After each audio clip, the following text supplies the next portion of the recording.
ਵਾਹਿਗੁਰੂ ਜੀ ਕਾ ਖਾਲਸਾ ਵਾਹਿਗੁਰੂ ਜੀ ਕੀ ਫਤਿਹ। ਧੰਨ ਵਾਹਿਗੁਰੂ ਸਾਹਿਬ ਜੀ। ਭੁੱਲੇ ਮਾਰਗ ਜਿਨੇ ਬਤਾਇਆ, ਐਸਾ ਗੁਰਵਡ ਭਾਗੀ ਪਾਇਆ। ਭੁੱਲੇ ਮਾਰਗ ਜਿਨੇ ਬਤਾਇਆ, ਐਸਾ ਗੁਰ ਵਡ ਭਾਗੀ ਪਾਇਆ। ਸਿਮਰ ਮਨਾ ਰਾਮ ਨਾਮ ਚਿਤਾਰੇ, ਵਸਰੇ ਹਿਰਦੈ ਗੁਰ ਚਰਨ ਪਿਆਰੇ।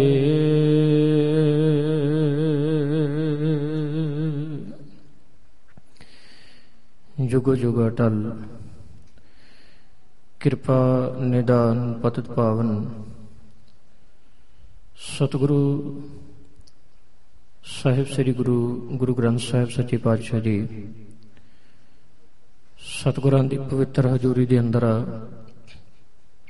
ਸੁਭਾਈਮਾਨ ਗੁਰੂ ਰੂਪ ਸਾਧ ਸੰਗਤ ਜੀ, ਖਾਲਸੇ ਦੇ ਸਾਜਨਾ ਦਿਵਸ ਵਿਸਾਖੀ ਦਿਹਾੜੇ ਦੀ ਖੁਸ਼ੀ ਨੂੰ ਮੁੱਖ ਰੱਖਦੇ ਆ ਪਾਤਸ਼ਾਹ ਜੀ ਦਰ ਕਰ ਦੇ ਸੇਵਕ ਸਮੂਹ ਨਿੱਜਰ ਪਰਿਵਾਰ ਵੱਲੋਂ ਪਰਸੋਂ ਦੇ ਰੋਜ਼ ਤੋਂ ਸ੍ਰੀ ਅਖੰਡ ਪਾਠ ਸਾਹਿਬ ਪ੍ਰਾਰੰਭ ਕਰਵਾਏ ਗਏ ਸਨ। ਭੋਗ ਤੋਂ ਉਪਰੰਤ ਆਪ ਜੀ ਨੇ ਸਜੇ ਹੋਏ ਹਫ਼ਤਾਵਾਰੀ ਦੀਵਾਨ ਅੰਦਰ ਰਾਗੀ ਸਿੰਘ ਸਾਹਿਬਾਨਾਂ ਦੀ ਰਸਨਾ ਤੋਂ ਅੰਮ੍ਰਿਤਮਈ ਬਾਣੀ ਦੇ ਕੀਰਤਨ ਸਰਵਣ ਕੀਤੇ ਹਨ। ਆਓ 20 ਮਿੰਟ ਸਤਿਗੁਰਾਂ ਦੇ ਅੰਮ੍ਰਿਤ ਬਚਨਾਂ ਦੁਆਰਾ ਵਿਚਾਰ ਸਾਂਝੇ ਕਰਕੇ ਗੁਰੂ ਬਖਸ਼ਿਸ਼ ਦੇ ਪਾਤਰ ਬਣੀਏ। ਉਪਰੰਤ ਸਾਡੇ ਪਾਸ ਸਤਿਕਾਰਯੋਗ ਰਾਗੀ ਸਿੰਘ ਸਾਹਿਬਾਨ ਭਾਈ ਆਤਮਜੀਤ ਸਿੰਘ ਜੀ ਆਏ, ਉਹਨਾਂ ਨੇ ਆਪ ਜੀ ਨੂੰ ਕੀਰਤਨ ਸਰਵਣ ਕਰਵਾਉਣਾ। ਸਤਿਗੁਰੂ ਗਰੀਬ ਨਿਵਾਸ ਸੱਚੇ ਪਾਤਸ਼ਾਹ ਗੁਰੂ ਨਾਨਕ ਸਾਹਿਬ ਜੀ ਤੇ ਗੁਰੂ ਨਾਨਕ ਸਾਹਿਬ ਜੀ ਤੋਂ ਲੈ ਕੇ 10ਵੇਂ ਸਰੂਪ ਗੁਰੂ ਗੋਬਿੰਦ ਸਿੰਘ ਮਹਾਰਾਜ ਸਾਹਿਬ ਸੱਚੇ ਪਾਤਸ਼ਾਹ ਤੱਕ ਜਦੋਂ ਆਪਣੀ ਮਹਾਨ ਉੱਚੀ ਦ੍ਰਿਸ਼ਟੀ ਨਾਲ ਇਸ ਸੰਸਾਰ ਨੂੰ ਤੱਕਿਆ, ਮਨੁੱਖ ਸਰੀਰ ਕਰਕੇ ਇੱਕ ਹੈ, ਮਨੁੱਖ ਆਤਮਾ ਕਰਕੇ ਇੱਕ ਹੈ, ਲੇਕਿਨ ਇੱਕ ਚਤੁਰ ਮਨੁੱਖ ਨੇ ਇਸ ਮਨੁੱਖ ਨੂੰ 4 ਹਿੱਸਿਆਂ ਵਿੱਚ ਵੰਡ ਦਿੱਤਾ। ਗੁਰੂ ਨਾਨਕ ਸਾਹਿਬ ਜੀ ਨੇ ਇਹ ਦੇਖ ਕੇ ਅੰਮ੍ਰਿਤ ਰਸਨਾ ਤੋਂ ਬਾਣੀ ਵਿੱਚ ਇਹ ਬਚਨ ਕਹੇ, ਖੱਤਰੀ ਬ੍ਰਾਹਮਣ ਸੂਦ ਵੈਸ ਉਪਦੇਸ਼ 4 ਵਰਨਾ ਕੋ ਸਾਂਝਾ। ਗੁਰੂ ਗੋਬਿੰਦ ਸਿੰਘ ਮਹਾਰਾਜ ਸੱਚੇ ਪਾਤਸ਼ਾਹ ਜੀ ਨੇ ਜਦੋਂ 10ਵੇਂ ਸਰੂਪ ਦੇ ਅੰਦਰ ਖਾਲਸੇ ਦੀ ਸਿਰਜਣਾ ਕੀਤੀ ਤੇ ਆਪਣੇ ਖਾਲਸੇ ਨੂੰ ਇਹ 4 ਦਾ ਹੀ ਇੱਕ ਰੂਪ ਕਰ ਦਿੱਤਾ। ਕਿਉਂਕਿ ਪਹਿਲਾਂ ਸੰਸਾਰ ਦੇ ਅੰਦਰ ਬ੍ਰਾਹਮਣ ਕਹਿੰਦਾ ਸੀ ਬ੍ਰਾਹਮਣ ਨੂੰ ਹੀ ਅਧਿਕਾਰ ਹੈ, ਉਹ ਪਰਮੇਸ਼ਰ ਦਾ ਨਾਮ ਜਪ ਸਕਦਾ ਹੈ। ਬ੍ਰਾਹਮਣ ਨੂੰ ਹੀ ਅਧਿਕਾਰ ਹੈ, ਉਹ ਗਿਆਨ ਸੁਣਾ ਸਕਦਾ ਤੇ ਪੜ੍ਹ ਸਕਦਾ ਹੈ, ਦੂਸਰੇ ਨੂੰ ਨਹੀਂ। ਕਿਉਂਕਿ ਬ੍ਰਾਹਮਣ ਨੇ ਆਪਣੀ ਚਤੁਰਾਈ ਦੇ ਨਾਲ ਦੂਸਰੇ ਮਨੁੱਖ ਨੂੰ ਇੱਕ ਹਿੱਸੇ ਵਿੱਚ ਵੰਡ ਦਿੱਤਾ ਕਿ ਇਹ ਸ਼ੂਦਰ ਹੈ, ਇਹ ਕੇਵਲ ਲੋਕਾਂ ਦੀਆਂ ਜੁੱਤੀਆਂ ਸਾਫ਼ ਕਰ ਸਕਦਾ, ਜੁੱਤੀਆਂ ਪਾਲਿਸ਼ ਕਰ ਸਕਦਾ, ਕਿਸੇ ਦੇ ਅਧੀਨ ਹੋ ਕੇ ਜੀ ਸਕਦਾ, ਲੇਕਿਨ ਇਹ ਗਿਆਨ ਨਾ ਪੜ੍ਹ ਸਕਦਾ ਤੇ ਨਾ ਸੁਣਾ ਸਕਦਾ, ਨਾ ਇਹ ਰੱਬ ਦਾ ਨਾਮ ਜਪ ਸਕਦਾ ਤੇ ਨਾ ਜਪਾ ਸਕਦਾ। ਤੀਸਰਾ ਬ੍ਰਾਹਮਣ ਨੇ ਆਪਣੀ ਚਤੁਰਾਈ ਦੇ ਨਾਲ ਤੀਸਰਾ ਹਿੱਸਾ ਇਸ ਮਨੁੱਖਤਾ ਦਾ ਬਣਾ ਦਿੱਤਾ ਕਿ ਇਹ ਵੈਸ ਹੈ, ਇਹ ਵੀ ਗਿਆਨ ਨਹੀਂ ਪੜ੍ਹ ਸਕਦਾ, ਨਾ ਇਹ ਸੁਣਾ ਸਕਦਾ, ਇਹਦਾ ਕੰਮ ਹੈ ਕੇਵਲ ਇਹ ਇੱਕ ਵਪਾਰ ਕਰੇ, ਖੇਤੀ ਕਰੇ, ਦੁਕਾਨ ਕਰੇ ਤੇ ਖੇਤੀ ਦੁਕਾਨ ਵਪਾਰ ਕਰਕੇ ਉਹਦੇ ਵਿੱਚੋਂ ਬ੍ਰਾਹਮਣ ਨੂੰ ਦੇਵੇ ਤੇ ਬ੍ਰਾਹਮਣ ਇਸ ਨੂੰ ਵੀ ਆਪਣੇ ਅਧੀਨ ਰੱਖੇ। ਚੌਥਾ ਹਿੱਸਾ ਜਿਹਨੂੰ ਛਤਰੀ ਕਿਹਾ ਜਾਂਦਾ ਸੀ, ਜਦੋਂ ਕਦੇ ਦੇਸ਼ ਦੇ ਉੱਪਰ ਕੋਈ ਦੁੱਖ ਭੀੜ ਬਣੇ ਤੇ ਬ੍ਰਾਹਮਣ ਕਹਿੰਦਾ ਇਸ ਦੇ ਜੁਮੇ ਆ ਲੜ ਕੇ ਤੇ ਮਰਨਾ। 4 ਹਿੱਸਿਆਂ ਚ ਵੰਡ ਦਿੱਤਾ। ਗੁਰੂ ਗੋਬਿੰਦ ਸਿੰਘ ਮਹਾਰਾਜ ਸਾਹਿਬ ਜੀ ਨੇ ਖਾਲਸੇ ਦੀ ਸਾਜਨਾ ਕਰਕੇ ਚੌਵਾਂ ਨੂੰ ਇੱਕ ਕਰ ਦਿੱਤਾ ਹੈ। ਗੁਰੂ ਨਾਨਕ ਸਾਹਿਬ ਜੀ ਨੇ ਅੰਮ੍ਰਿਤ ਰਸਨਾ ਤੋਂ ਪਹਿਲਾਂ ਗੁਰੂ ਗੋਬਿੰਦ ਸਿੰਘ ਸਾਹਿਬ ਜੀ ਨੇ ਪਹਿਲੇ ਸਰੂਪ ਵਿੱਚ ਉਪਦੇਸ਼ ਇੱਕ ਕਰ ਦਿੱਤਾ ਚੌਵਾਂ ਲਈ, ਤੇ 10ਵੇਂ ਪਾਤਸ਼ਾਹ ਨੇ ਚੌਵਾਂ ਨੂੰ ਇੱਕ ਕਰ ਦਿੱਤਾ। ਕਿਵੇਂ ਇੱਕ ਕਰ ਦਿੱਤਾ? ਸਤਿਗੁਰੂ ਕਹਿੰਦੇ ਮੇਰੇ ਖਾਲਸੇ ਦਾ ਇਹ ਜੀਵਨ ਹੈ, ਮੇਰੇ ਖਾਲਸੇ ਦੇ ਜੀਵਨ ਦੀ ਇਹ ਮਰਜ਼ਾਦਾ ਹੈ ਕਿ ਮੇਰਾ ਖਾਲਸਾ ਬ੍ਰਾਹਮਣ ਵੀ ਹੈ, ਮੇਰਾ ਖਾਲਸਾ ਸ਼ੂਦਰ ਵੀ, ਤੇ ਮੇਰਾ ਖਾਲਸਾ ਵੈਸ ਤੇ ਛਤਰੀ ਵੀ ਹੈ। ਪਾਤਸ਼ਾਹ ਉਹ ਕਿਵੇਂ? ਸਤਿਗੁਰਾਂ ਨੇ ਅੰਮ੍ਰਿਤ ਦੀ ਦਾਤ ਇਹਦੀ ਝੋਲੀ ਵਿੱਚ ਪਾ ਕੇ ਪਹਿਲਾਂ ਤੇ ਇਹਦੀ ਜਾਤ ਪਾਤ ਨੂੰ ਮਿਟਾਇਆ, ਨਾਲ ਹੀ ਉਪਦੇਸ਼ ਕੀਤਾ। 4 ਹਿੱਸਿਆਂ ਵਿੱਚ ਸਿੱਖ ਦਾ ਜੀਵਨ ਵੰਡ ਦਿੱਤਾ ਸਤਿਗੁਰਾਂ ਨੇ।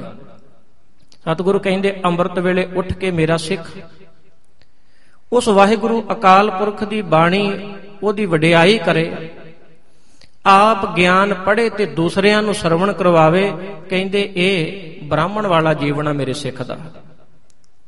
ਅੰਮ੍ਰਿਤ ਵੇਲੇ ਉੱਠੇ ਉਸ ਮਾਲਕ ਦੇ ਨਾਮ ਵਿੱਚ ਜੁੜੇ, ਇਹ ਬ੍ਰਾਹਮਣ ਵਾਲਾ ਜੀਵਨ ਹੈ, ਕਿਉਂਕਿ ਬ੍ਰਾਹਮਣ ਇਵੇਂ ਕਰਦਾ ਸੀ, ਕੇਵਲ ਮੈਂ ਹੀ ਨਾਮ ਜਪ ਸਕਦਾ।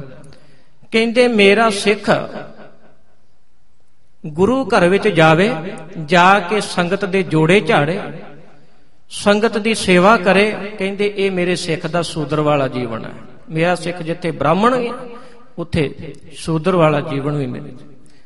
ਕਿਵੇਂ ਦੇ ਦਿੱਤਾ? ਕਿ ਮੇਰਾ ਸਿੱਖ ਜਾਵੇ ਗੁਰੂ ਘਰ ਵਿੱਚ, ਜੋੜੇ ਝਾੜੇ ਸੰਗਤ ਦੀ ਸੇਵਾ ਕਰੇ, ਇਹ ਸ਼ੂਦਰ ਵਾਲਾ ਜੀਵਨ ਹੈ।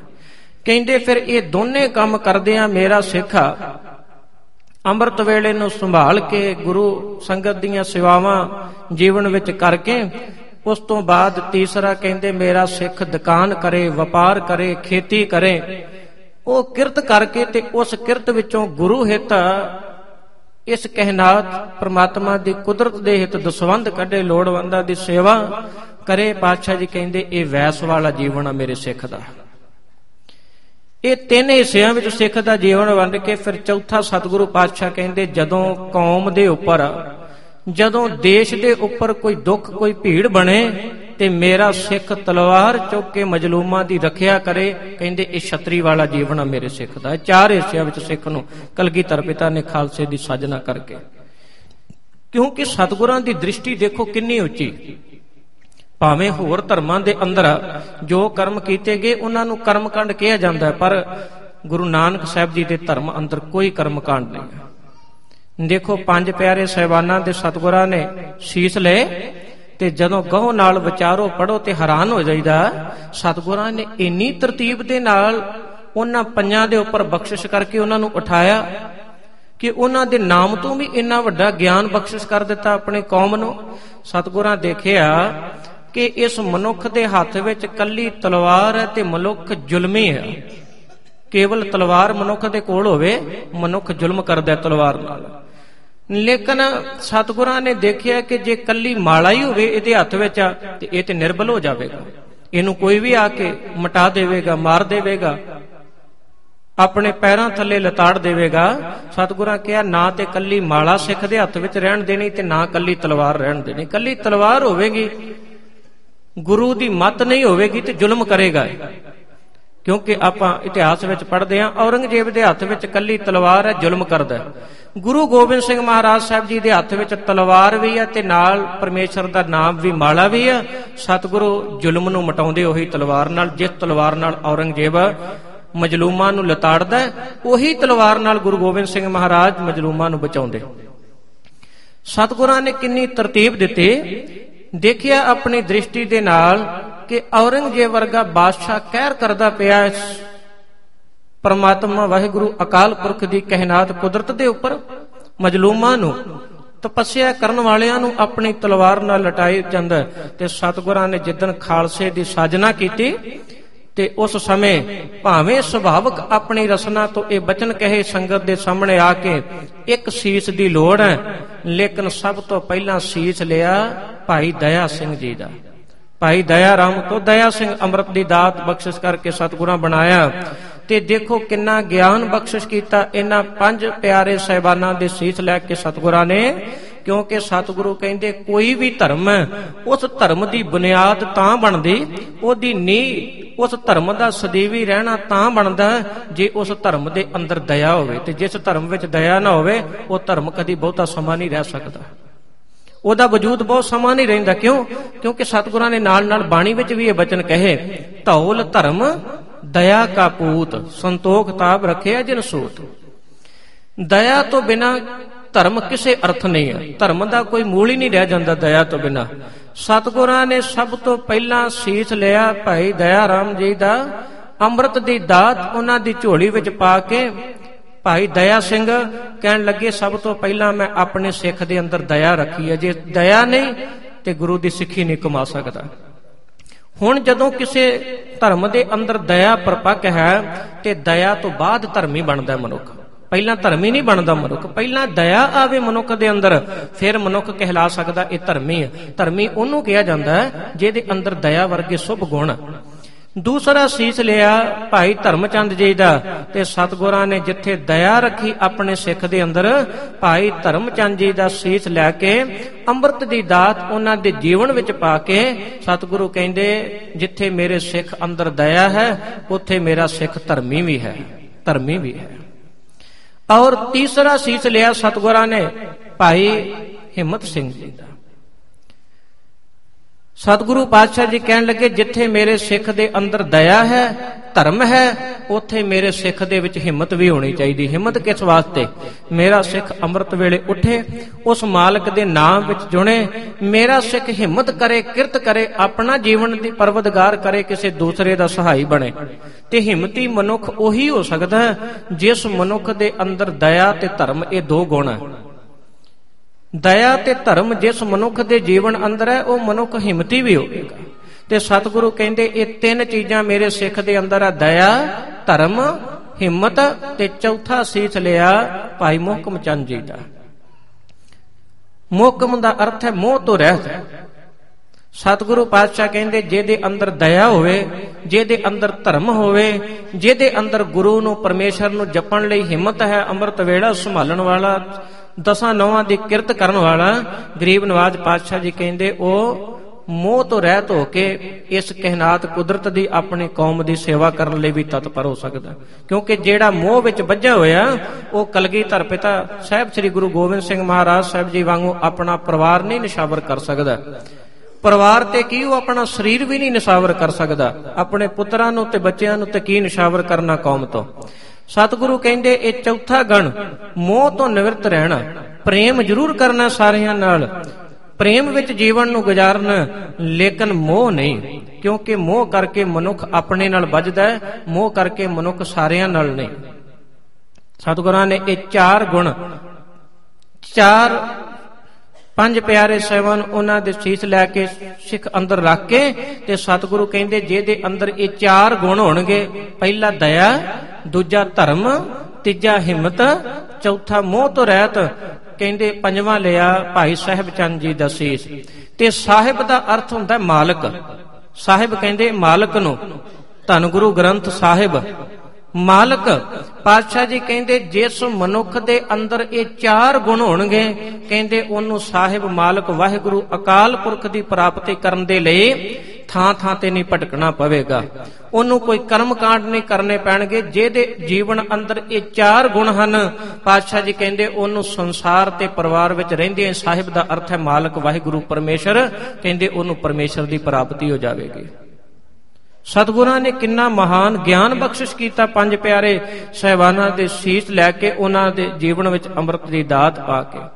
ਲੇਕਿਨ ਅੱਜ ਹੈਰਾਨ ਹੋ ਜਾਈਦਾ ਜਦੋਂ ਇਹ ਸੁਣਿਆ ਜਾਂਦਾ। ਇੱਕ ਸਿੱਖ ਕਹਿਲਾਉਣ ਵਾਲੇ ਕੋਲ ਸਿਰ ਤੇ ਦਸਤਾਰ ਵੀ ਹੈ। ਜੇ ਕਿਹਾ ਜਾਵੇ ਭਾਈ ਸਾਹਿਬ ਗੁਰੂ ਵਾਲੇ ਬਣਨ ਤੋਂ ਬਿਨਾਂ, ਕਿਉਂਕਿ ਗੁਰੂ ਹੀ ਇਹ ਗੱਲ ਕਹਿੰਦਾ, ਕਿਸੇ ਮਨੁੱਖ ਦੀ ਗੱਲ ਨਹੀਂ ਹੈ। ਸਤਿਗੁਰੂ ਪਾਤਸ਼ਾਹ ਜੀ ਕਹਿੰਦੇ ਸਤਿਗੁਰ ਬਾਝੋ ਗੁਰ ਨਹੀਂ ਕੋਏ, ਨਗੁਰੇ ਕਹੈ ਨਾਉ ਬੁਰਾ। ਕਹਿੰਦੇ ਨਗੁਰੇ ਪੁਰਖ ਦਾ ਤੇ ਨਾਂ ਲੈਣਾ ਵੀ ਮਾੜਾ ਹੈ। ਤੇ ਕਿਹਾ ਜਾਵੇ ਗੁਰੂ ਦੀ ਦਾਤ ਅੰਮ੍ਰਿਤ ਤੋਂ ਬਿਨਾਂ ਜੀਵਨ ਦੀ ਸਫਲਤਾ ਨਹੀਂ। ਤੇ ਅੱਗਿਓਂ ਜਵਾਬ, ਭਾਈ ਸਾਹਿਬ ਅਸੀਂ ਕਿਹੜੀ ਸ਼ਰਾਬ ਪੀਨੇ ਆ, ਅੰਮ੍ਰਿਤ ਛਕਣਾ ਜ਼ਰੂਰੀ ਹੈ, ਸ਼ਰਾਬ ਤੇ ਪੀਨੇ ਨੇ। ਕਦੀ ਇਤਿਹਾਸ ਵਿੱਚ ਪੜ੍ਹਿਓ, ਗੁਰੂ ਗੋਬਿੰਦ ਸਿੰਘ ਮਹਾਰਾਜ ਨੇ ਇਹ ਅਲਫਾਜ਼ ਲਿਖੇ ਕਿ ਅੰਮ੍ਰਿਤ ਉਹ ਛਕਿਓ ਜਿਹੜੇ ਸ਼ਰਾਬ ਪੀਂਦੇ ਆ। ਅੰਮ੍ਰਿਤ ਉਹਨਾਂ ਵਾਸਤੇ ਨਹੀਂ ਜਿਹੜੇ ਸ਼ਰਾਬ ਪੀਂਦੇ ਆ, ਅੰਮ੍ਰਿਤ ਸਮੁੱਚੀ ਕਹਿਨਾਤ ਵਾਸਤੇ ਆ, ਸਮੁੱਚੀ ਕੌਮ ਵਾਸਤੇ ਆ। ਕਿਉਂਕਿ ਇਹ ਨਹੀਂ ਸੋਚਣਾ, ਅਸੀਂ ਕਈ ਵਾਰ ਇਹ ਵੀ ਕਹਿ ਲੈਂਦੇ ਆ ਜੀ ਗੁਰੂ ਗੋਬਿੰਦ ਸਿੰਘ ਸਾਹਿਬ ਜੀ ਨੇ ਇਹ ਕੀਤਾ। ਦੇਖੋ ਜਿੰਨਾ ਸਮਾਂ ਇੱਕ ਹਿੰਦੂ ਉਹ 12 ਤਿਲਕ ਨਾ ਲਾਵੇ, ਹਿੰਦੂ ਦਾ ਇੱਕ ਸੰਪੂਰਨ ਹਿੰਦੂ ਹੋਣਾ 12 ਤਿਲਕ ਲਾਉਣੇ ਆਪਣੇ ਸਰੀਰ ਦੇ ਉੱਪਰ ਔਰ ਜੰਝੂ ਪਹਿਨਣਾ। ਜੇ ਉਹ ਜੰਝੂ ਨਹੀਂ ਪਹਿਨਦਾ, 12 ਤਿਲਕ ਨਹੀਂ ਆਪਣੇ ਤਨ ਸਰੀਰ ਤੇ ਲਾਉਂਦਾ, ਉਹ ਹਿੰਦੂ ਨਹੀਂ ਕਹਿਲਾ ਸਕਦਾ।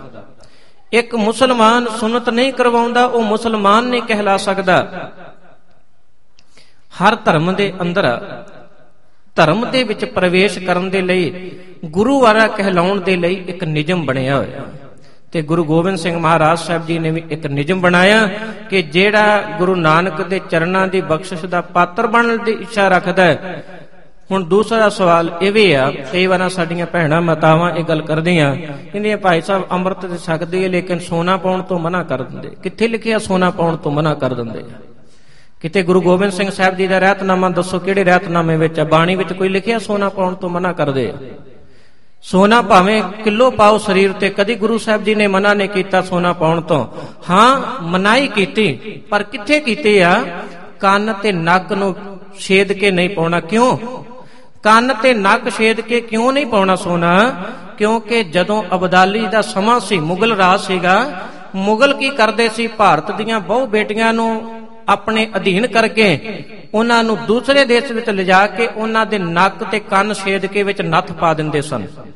ਉਹ ਨੱਥ ਦਾ ਅਰਥ ਸੀਗਾ, ਕੰਨ ਤੇ ਨੱਕ ਛੇਦ ਕੇ ਨੱਥ ਪਾਉਣ ਦਾ ਅਰਥ ਸੀ ਇਹ ਸਾਡੇ ਗੁਲਾਮ ਹੈ। ਇਹ ਬਹੁ ਬੇਟੀਆਂ ਭਾਰਤ ਦੀਆਂ ਲੇਕਿਨ ਸਾਡੇ ਗੁਲਾਮ ਹੈ। ਨੱਕ ਤੇ ਕੰਨ ਛੇਦਣ ਦਾ ਅਰਥ ਹੈ ਇਹ ਗੁਲਾਮੀ ਦੀ ਨਿਸ਼ਾਨੀ ਆ। ਤੇ ਸਤਿਗੁਰੂ ਕਹਿੰਦੇ ਮੇਰੇ ਸਿੱਖ ਨੇ ਗੁਲਾਮ ਨਹੀਂ ਰਹਿਣਾ।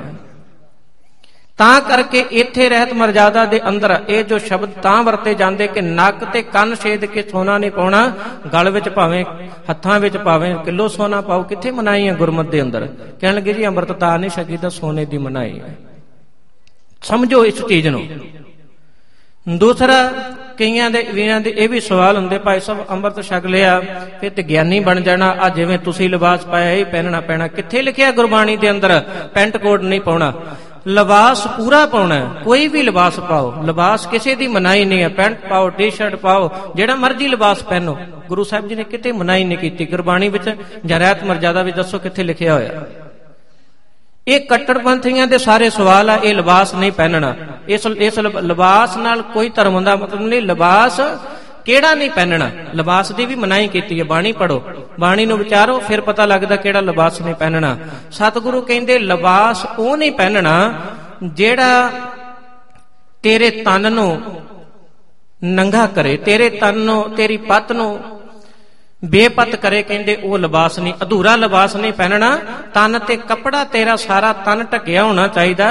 ਤਨ ਤੇ ਤੇਰੇ ਤੇ ਲਿਬਾਸ ਪੂਰਾ ਹੋਵੇ। ਉਹ ਕੋਈ ਵੀ ਲਿਬਾਸ ਹੋਵੇ, ਭਾਵੇਂ ਪੈਂਟ ਪਾ, ਭਾਵੇਂ ਟੀ-ਸ਼ਰਟ ਪਾ, ਭਾਵੇਂ ਸ਼ਰਟ ਪਾ, ਕੋਈ ਲਿਬਾਸ, ਪੈਂਟ ਕੋਟ ਪਾ, ਕਿਤੇ ਵੀ ਨਹੀਂ ਸਤਿਗੁਰਾਂ ਮਨਾਹੀ ਕੀਤੀ। ਲੇਕਿਨ ਇਹ ਸਾਰੀਆਂ ਸਾਡੀਆਂ ਟੁਚਰਾਂ ਕਿ ਗੁਰੂ ਸਾਹਿਬ ਜੀ ਦੇ ਇਸ ਸਿਧਾਂਤ ਨੂੰ ਜੀਵਨ 'ਚ ਅਪਣਾਉਣਾ ਨਾ ਪਵੇ। ਕਈ ਤੇ ਇਵੇਂ ਸਮਝਦੇ ਕਿ ਸ਼ਾਇਦ ਗੁਰੂ ਵਾਲੇ ਬਣ ਗਏ, ਅੰਮ੍ਰਿਤ ਛਕ ਲਿਆ ਤੇ ਫਾਹ ਲੱਗ ਜਾਣਾ। ਐਸਾ ਕੁਝ ਨਹੀਂ ਹੈ। ਸਤਿਗੁਰੂ ਕਹਿੰਦੇ ਗੁਰੂ ਵਾਲਾ ਬਣੇਗਾ ਤੇਰੇ ਫਾਹ ਕੱਟੇ ਜਾਣਗੇ, ਲੱਗਣਾ ਨਹੀਂ ਤੈਨੂੰ ਫਾਹ। ਕਿਉਂਕਿ ਸਤਿਗੁਰ ਕੇ ਜਨਮ ਹੈ ਗਮਨ ਮਟਾਇਆ, ਤੇਰਾ ਜਨਮ ਮਰਨ ਮਿਟ ਜਾਵੇਗਾ। ਸੁਰੋ ਵਿਚਾਰ ਸਮਾਂ ਨਹੀਂ, ਮੈਂ ਸਮਾਂ ਉੱਪਰ ਨਹੀਂ ਲੈਣਾ ਚਾਹੁੰਦਾ। ਸਤਿਕਾਰਯੋਗ ਰਾਗੀ ਸਿੰਘ ਸਾਹਿਬਾਨ, ਉਹਨਾਂ ਨੂੰ ਬਾਹਰੋਂ ਬੁਲਾਇਆ ਆਪਾਂ, ਸੋ 2 ਮਿੰਟ ਮੈਂ ਸਮਾਂ ਉੱਪਰ ਲੈ ਗਿਆ।